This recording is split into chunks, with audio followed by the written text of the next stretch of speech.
नमस्कार। मैं सुरेश यादव आप सभी का हार्दिक स्वागत करता हूं।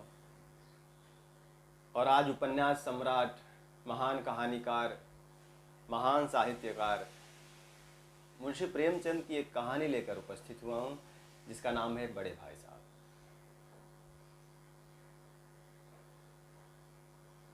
मेरे बड़े भाई साहब मुझसे 5 साल बड़े थे, लेकिन केवल 3 दर्जे आगे। उन्होंने भी उसी उम्र में पढ़ना शुरू किया था जब मैंने शुरू किया, लेकिन तालीम जैसे महत्व के मामले में वो जल्दबाजी से काम लेना पसंद ना करते थे। इस भावना की बुनियाद खूब मजबूत डालना चाहते थे, जिस पर आलीशान महल बन सके। 1 साल का काम 2 साल में करते थे, कभी कभी 3 साल भी लग जाते थे। अब बुनियाद ही पुख्ता न हो तो मकान कैसे पायदार बने। मैं छोटा था, वो बड़े थे। मेरी उम्र 9 साल की थी, वो 14 साल के थे। उन्हें मेरी तंबीह और निगरानी का पूरा और जन्मसिद्ध अधिकार था, और मेरी शालीनता इसी में थी कि उनके हुक्म को कानून समझो। वो स्वभाव से बड़े अध्ययनशील थे, हरदम किताब खोले बैठे रहते, और शायद दिमाग को आराम देने के लिए कभी कॉपी पर, कभी किताब के हाशियों पर चिड़ियों, कुत्तों, बिल्लियों की तस्वीरें बनाया करते थे। कभी कभी एक ही नाम या शब्द या वाक्य 10-20 बार लिख डालते। कभी एक शेर को सुंदर अक्षरों में बार बार नकल करते। कभी कभी ऐसी शब्द रचना करते जिसका न कोई अर्थ होता, न कोई सामंजस्य। मसलन एक बार मैंने उनकी कॉपी पर ये इबारत देखी, स्पेशल अमीना, भाइयों भाइयों, दरअसल भाई भाई, राधे श्याम, संयुक्त राधे श्याम, 1 घंटे तक। इसके बाद एक आदमी का चेहरा बना हुआ था। मैंने बहुत चेष्टा की कि इस पहेली का कोई अर्थ निकालूं, लेकिन असफल रहा। उनसे पूछने का साहस न हुआ। वो 9वीं जमात में थे, मैं 5वीं। उनकी रचनाओं को समझना मेरे लिए छोटा मुंह बड़ी बात थी। मेरा जी पढ़ने में बिल्कुल नहीं लगता था। 1 घंटा किताब लेकर बैठना पहाड़ था, और मौका पाते ही हॉस्टल से निकलकर मैदान में आ जाता, और कभी कंकरियां उछालता, कभी कागज की तितलियां उड़ाता, और कहीं कोई साथी मिल गया तो पूछना ही क्या। कभी 4 दीवारी पर चढ़कर नीचे कूद रहे हैं, कभी फाटक पर सवार उसे आगे पीछे चलाते हुए मोटर कार का आनंद ले रहे हैं। लेकिन कमरे में आते ही भाई साहब का वो रुद्र रूप देखकर प्राण सूख जाते। उनका पहला सवाल ये होता,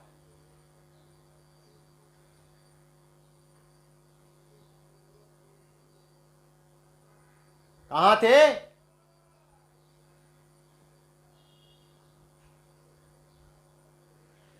हमेशा यही सवाल इसी ध्वन में हमेशा पूछा जाता था, और इसका जवाब मेरे पास केवल मौन था। न जाने मेरे मुंह से ये बात क्यों न निकलती थी कि जरा बाहर खेल रहा था। मेरा मौन कह देता था कि मुझे अपना अपराध स्वीकार है, और भाई साहब को इसके सिवा और कोई इलाज न था कि स्नेह और रोष से मिले हुए शब्दों से मेरा सत्कार करें।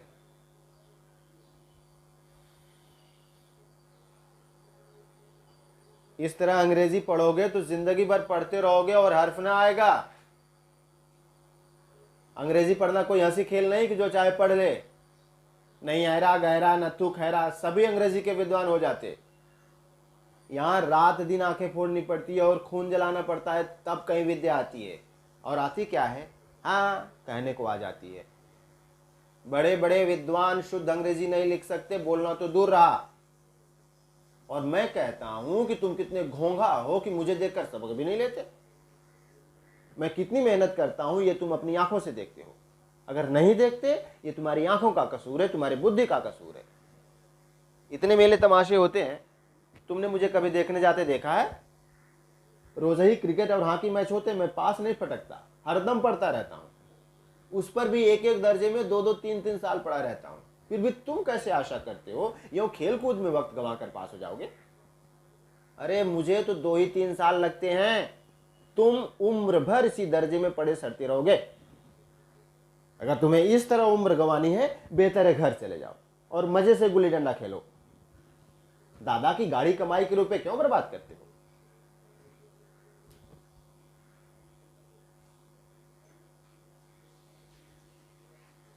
मैं ये लताड़ सुनकर आंसू बहाने लगा। जवाब ही क्या था? अपराध तो मैंने किया, लताड़ कौन से है?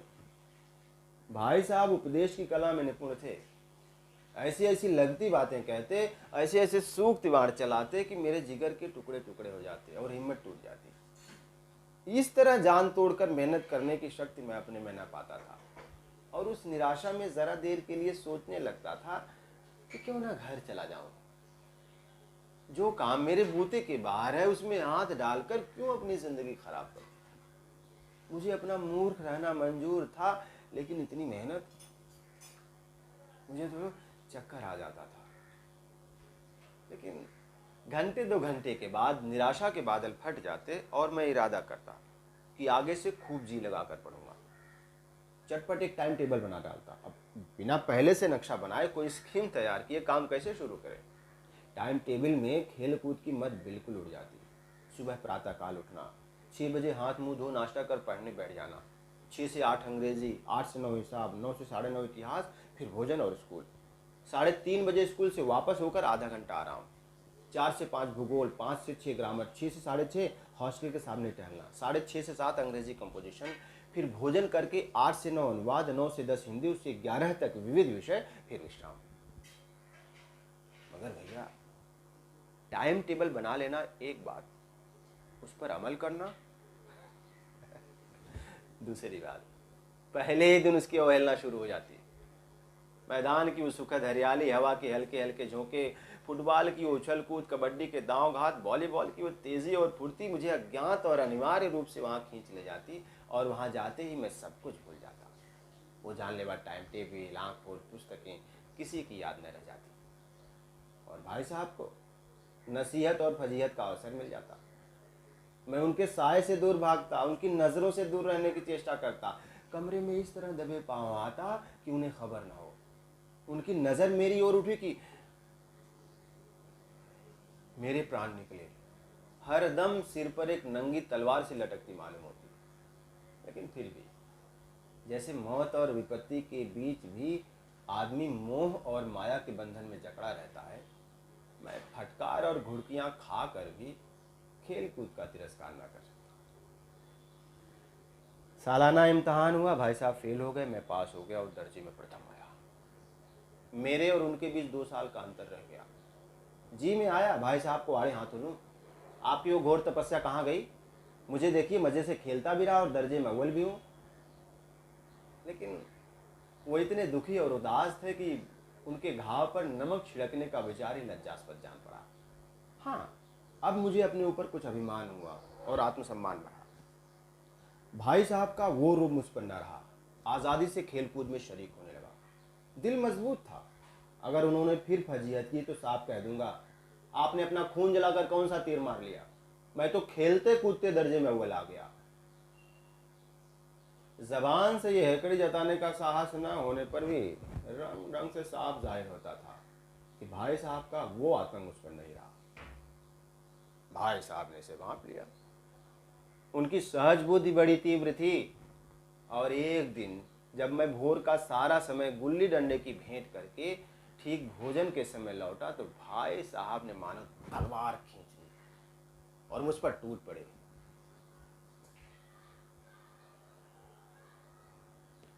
देखता हूं इस साल पास हो गए हो और दर्जे में अव्वल आ गए हो तो तुम्हें दिमाग हो गया है। मगर भाईजान घमंड तो बड़े बड़े का नहीं रहा, तुम्हारी क्या हंसती है? इतिहास में रावण का हाल तो पढ़ा ही होगा। उसके चरित्र से तुमने कौन सा उपदेश लिया या यूं ही पढ़ गए? महज इम्तहान पास कर लेना कोई चीज नहीं, असल चीज है बुद्धि का विकास। जो कुछ पढ़ो उसका अभिप्राय समझो। रावण भूमंडल का स्वामी था, ऐसे राजों को चक्रवर्ती कहते हैं। आजकल अंग्रेजी के राज का विस्तार बहुत बढ़ा हुआ है पर इन्हें चक्रवर्ती नहीं कह सकते। संसार में अनेकों राष्ट्र अंग्रेजों का आधिपत्य स्वीकार नहीं करते, बिल्कुल स्वाधीन है। रावण चक्रवर्ती राजा था। संसार के सभी महीप उसे कर देते थे। बड़े बड़े देवता उसकी गुलामी करते थे। आग और पानी के देवता भी उसके दास थे। मगर उसका अंत क्या हुआ? घमंड ने उसका नाम निशान तक मिटा दिया। कोई उसे एक चुल्लू पानी देने वाला भी न बचा। आदमी जो कुकर्म चाहे करे पर अभिमान ना करे, इतराए नहीं।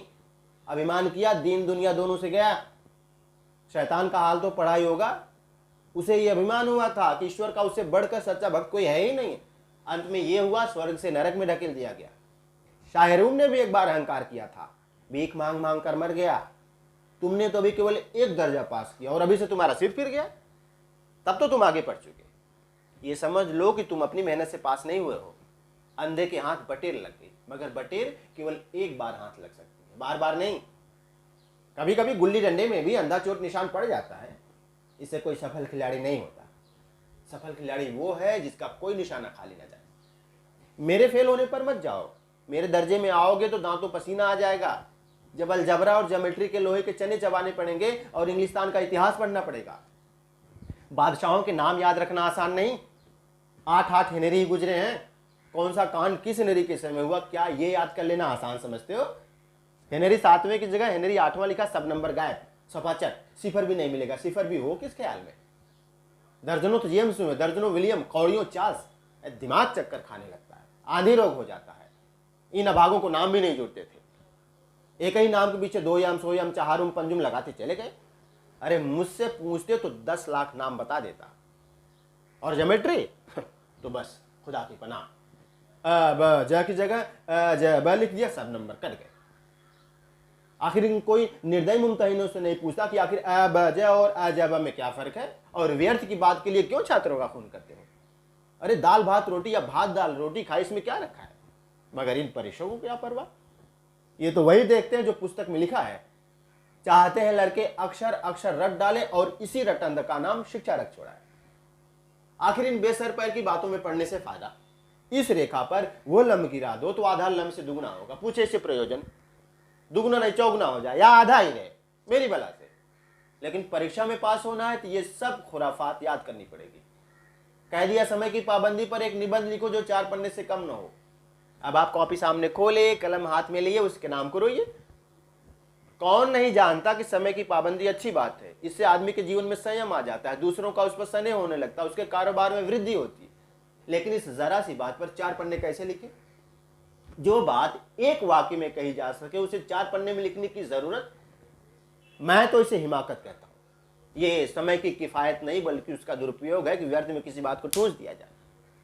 हम चाहते हैं आदमी को जो कुछ कहना चटपट कह दे, अपनी राह ले, मगर नहीं, आपको 4 पन्ने रंगने पड़ेंगे, चाहे जैसे लिखिए, और पन्ने भी पूरे फुल स्क्रिप्ट के आकार के। ये छात्रों पर अत्याचार नहीं तो और क्या। अनर्थ तो तब होता है जब कहा जाता है संक्षेप में लिखो। समय की पाबंदी पर संक्षेप में एक निबंध लिखो जो 4 पन्ने से कम ना हो। ठीक, संक्षेप में तो 4 पन्ने हुए, नहीं शायद 100-200 पन्ने लिखवाते। तेज भी दौड़िए और धीरे धीरे भी। उल्टी बात है या नहीं, बालक भी इतनी सी बात समझ सकता है, मगर इन अध्यापकों को इतनी भी तमीज नहीं। उस पर दावा है कि हम अध्यापक हैं। तो मेरे दर्जे में आओगे लला, ये सारे पापड़ बेलने पड़ेंगे, तब आटे दाल का भाव मालूम पड़ेगा। इस दर्जे में अव्वल आ गए हो तो जमीन पर पांव नहीं रखते। इसलिए मेरा काम मानिए, लाख फेल हो गया हूं लेकिन तुमसे बड़ा हूं। संसार का मुझे तुमसे कहीं ज्यादा अनुभव है। जो कुछ कहता हूं उसे गिरह बांधिए, नहीं पछताइएगा।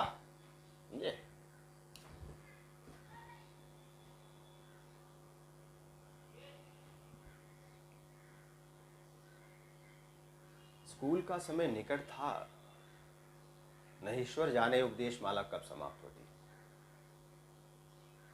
भोजन आज मुझे निस्वाद लग रहा था। जब पास होने पर यह तिरस्कार हो रहा है तो फेल हो जाने पर शायद प्राण ही ले लिया जाए।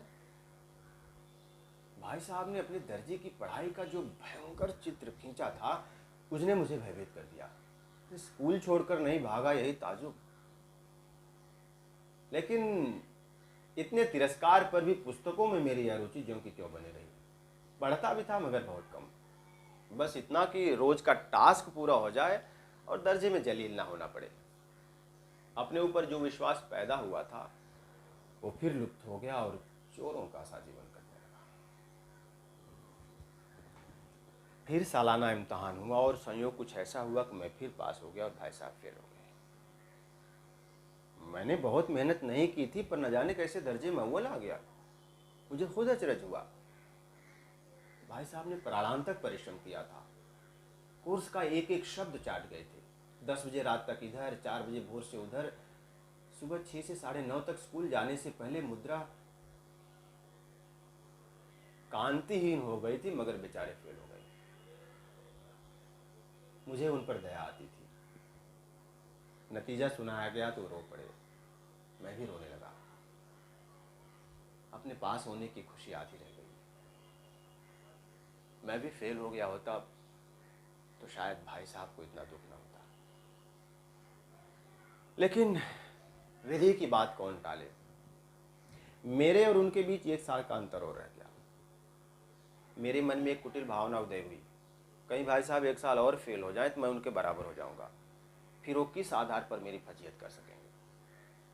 लेकिन मैंने इस कमीने विचार को दिल से बलपूर्वक निकाल डाला। शायद वो मेरे हित के विचार से ही मुझे डांटते हैं। मुझे इस वक्त अप्रिय लगता है अवश्य, लेकिन ये शायद उनके उपदेशों का ही असर हो कि मैं दनादन पास हो जाता हूँ, वो भी इतने अच्छे नंबरों से। अब भाई साहब बहुत कुछ नर्म पड़ गए थे। कई बार मुझे डांटने का अवसर पाकर भी उन्होंने धीरे से काम लिया।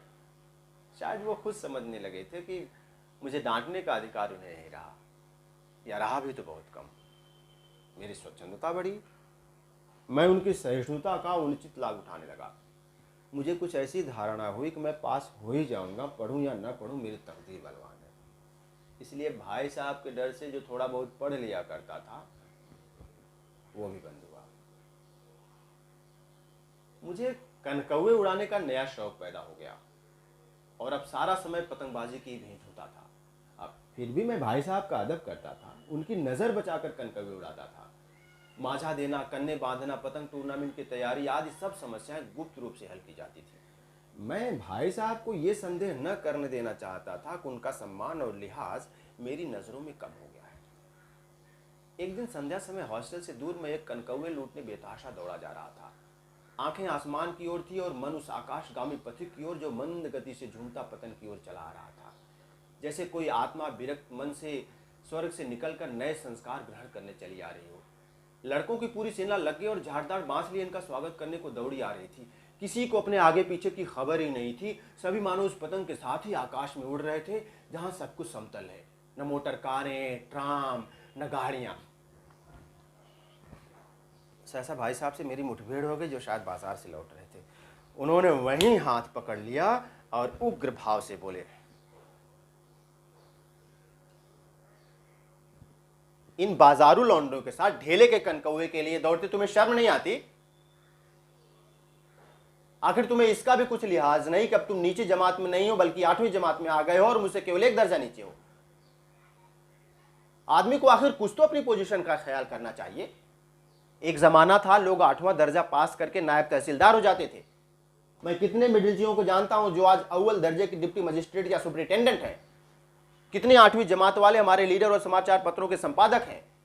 बड़े बड़े विद्वान उनकी मातहती में काम करते हैं और तुम उसी 8वें दर्जे में आकर बाजारू लौंडों के साथ ढेले के कनकौवे के लिए दौड़ रहे हो। मुझे तुम्हारी इस कमकली पर दुख होता है। तुम ज़हीन हो, इसमें शक नहीं, लेकिन वो जहन किस काम का जो हमारे आत्मगौरव की हत्या कर डाले। तुम अपने दिल में समझते हो कि मैं भाई साहब से 1 दर्जा नीचे हूं और अब उन्हें मुझे कुछ कहने का हक नहीं, लेकिन ये तुम्हारी गलती है। तुमसे 5 साल बड़ा हूं और आज चाहे तुम मेरी ही जमात में आ जाओ और परीक्षकों का यही हाल है तो निसंदेह अगले साल तुम मेरे समकक्ष हो जाओगे और 1 साल बाद शायद मुझसे आगे निकल जाओ। लेकिन मुझ में और तुम में जो 5 साल का अंतर है उसे तुम क्या खुदा भी नहीं मिटा सकता। तुमसे 5 साल बड़ा हूं और हमेशा रहूंगा। मुझे दुनिया का, जिंदगी का जो तजर्बा है तुम उसकी बराबरी नहीं कर सकते, चाहे तुम एमए, डीलिट या डिफिली क्यों ना हो जाओ। समझना, किताब में पढ़ने से नहीं आती, दुनिया देखने से आती है। हमारी अम्मा ने कोई दर्जा पास नहीं किया और दादा भी शायद 5वीं 6ठी जमात के आगे नहीं, लेकिन हम तुम चाहे दुनिया की सारी विद्या पढ़ लें, अम्मा और दादा को हमें समझाने का अधिकार रहेगा। केवल इसलिए नहीं कि वे हमारे जन्मदाता हैं, बस इसलिए उन्हें दुनिया का हमसे और तुमसे ज्यादा तजर्बा है। अमेरिका में किस तरह राज व्यवस्था है, 8वें हेनरी ने कितने ब्याह किए, आकाश में कितने नक्षत्र हैं, ये बातें चाहे उन्हें मालूम ना हो, लेकिन हजारों ऐसी बातें हैं जिनका ज्ञान उन्हें हमसे और तुमसे ज्यादा है। दैव न करें आज मैं बीमार हो जाऊं तो तुम्हारे हाथ पांव फूल जाएंगे। दादा को तार देने के सिवा तुम्हें और कुछ न सूझेगा, लेकिन तुम्हारी जगह दादा हो तो न तार दें, न घबराएं, न बदहवास हो। पहले खुद मर्ज पहचान कर इलाज करेंगे, उसमें सफल न हुए तो किसी डॉक्टर को बुलाएं। बीमारी तो खैर बड़ी चीज है, हम तुम तो इतना भी नहीं जानते कि महीने भर का खर्च महीने भर चले कैसे। जो कुछ दादा भेजते हैं उसे 20-22 दिन में खर्च कर डालते हैं। फिर पैसे पैसे को मोहताज हो जाते हैं, नाश्ता बंद हो जाता है, धोबी और नाई से मुंह चुराने लगते हैं। लेकिन जितना आज हम और तुम खर्च कर रहे हैं ना, उसके आधे में दादा ने अपनी उम्र का बड़ा भाग इज्जत और नेकनामी के साथ निभाया है और कुटुंब का पालन किया है, जिसमें सब मिलाकर 9 आदमी थे। अपने हेडमास्टर साहब को देखो, एमए है कि नहीं, और यहाँ के एमए नहीं, ऑक्सफोर्ड के 1000 रुपये पाते हैं, लेकिन उनके घर का इंतजाम कौन करता है? उनकी बूढ़ी माँ। हेडमास्टर साहब की डिग्री यहाँ बेकार हो गई। पहले खुद घर का इंतजाम करते थे, खर्च पूरा ना पड़ता था, कर्जदार रहते थे। जब से उनकी माता जी ने प्रबंध हाथ में लिया है, घर में जैसे लक्ष्मी आ गई। तो भाईजान, ये गुरूर दिल से निकाल डालो कि तुम मेरे समीप आ गए हो और स्वतंत्र हो। मेरे देखते तुम बेराह न चल पाओगे। अगर तुम यो ना मानो तो ये इसका भी प्रयोग कर सकता हूं। मैं जानता हूं तुम्हें मेरी बातें जहर लग रही हैं।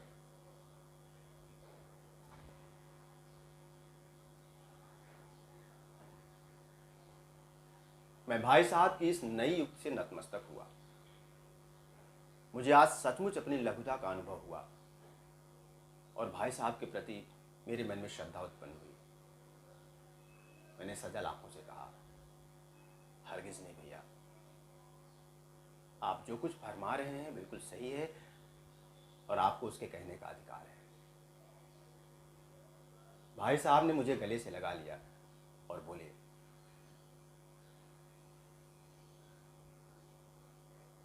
मैं कनकौवे उड़ाने को मना नहीं करता, मेरा भी जी ललचाता है, लेकिन करूं क्या? खुद बेराह चलूं तो तुम्हारी रक्षा कैसे करूं? ये कर्तव्य भी तो मेरे सिर है।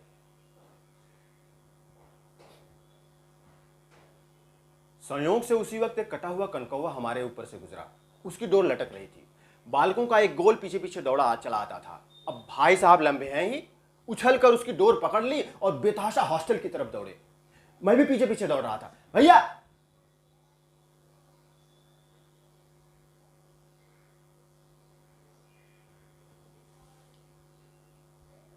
तो ये थी उपन्यास सम्राट, महान कहानीकार, महान साहित्यकार